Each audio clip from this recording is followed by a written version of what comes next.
जय श्री कृष्णा। आज हम सुनेंगे उपझट की व्रत कथा। उपझट का व्रत और पूजा करते समय उपझट की कहानी सुनते हैं। इसे व्रत का पूरा फल प्राप्त होता है। किसी गांव में एक साहूकार और उसकी पत्नी रहते थे। साहूकार की पत्नी रजस्वला होती थी, तो रसोई में जाना, पानी भरना, खाना बनाना, सब जगह अपना हाथ लगाती थी। उनके एक पुत्र था। पुत्र की शादी के कुछ दिनों बाद साहूकार और साहूकारनी की मृत्यु हो गई। मृत्यु के बाद साहूकार तो बैल बना और साहूकार कुतिया। वह दोनों अपने बेटे के घर पर ही पहुंच गए। बेटा बैल से खूब काम करवाता, दिन भर खेत जोताता, कुएं से पानी निकलवाता। कुतिया उसके घर की रखवाली करती। जब उनको वहां 1 साल हो गया तो उस लड़के के पिता का श्राद्ध आया। श्राद्ध के दिन खूब पकवान बने, उसमें खीर भी बनाई। खीर को ठंडा करने के लिए एक थाली में फैलाकर रख दिया। उसी समय एक चील उड़ती हुई आई, जिसके मुंह में मरा हुआ सर्प था। वह सर्प उसके मुंह से छूट गया और खीर में जा गिरा। ये बात बैठी बैठी कुतिया देख रही थी, परंतु उसके लड़के की बहू को पता नहीं था। कुतिया सोचने लगी, जो कोई इस खीर को खाएगा वह मर जाएगा, अतः अब क्या करना चाहिए। कुतिया ये सोच ही रही थी कि भीतर से लड़के की बहू उठकर आई और कुतिया ने उस खीर में मुंह दे दिया।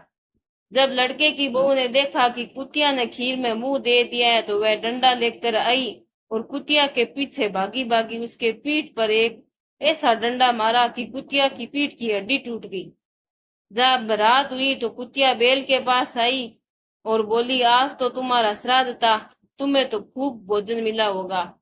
बैल बोला, मुझे तो आज कुछ भी नहीं मिला, दिन भर खेत में काम करता था। कुतिया बोली, जो आज श्राद्ध की खीर बनाई थी उसमें चील ने सर्प डाल दिया था।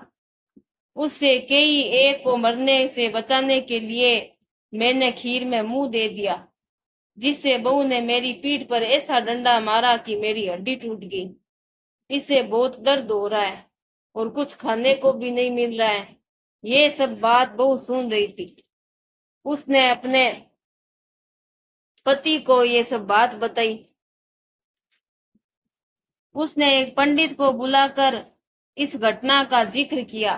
पंडित ने अपनी ज्योतिषीय विद्या से पता कर बताया कि कुतिया उसकी माँ है और बैल उसका पिता है। उनकी ऐसी योनि मिलने का कारण माँ द्वारा रजस्वला होने पर भी सब जगह हाथ लगाना, खाना बनाना, पानी भरना था। उसे बड़ा दुख हुआ और माता पिता का उद्धार का उपाय पूछा। पंडित ने बताया कि यदि उसकी कुंवारी कन्या भाद्रपद कृष्ण पक्ष की षष्ठमी यानी उपझट का व्रत करे, शाम को नहाकर पूजा करे, उसके बाद बैठे नहीं, चांद निकलने पर अर्घ देवे, अर्घ देने पर जो पानी गिरे वह बैल और कुतिया को छुए तो उनका मोक्ष हो जाएगा। जैसा पंडित ने बताया, कन्या ने अब उपझट का व्रत किया और पूजा की, तो चांद निकलने पर चांद को अर्घ दिया। अर्घ का पानी जमीन पर गिरकर बहते हुए बैल और कुतिया पर गिरे, ऐसी व्यवस्था की। पानी उन पर गिरने से दोनों को मोक्ष प्राप्त हुआ और उन्हें इस योनि से छुटकारा मिला।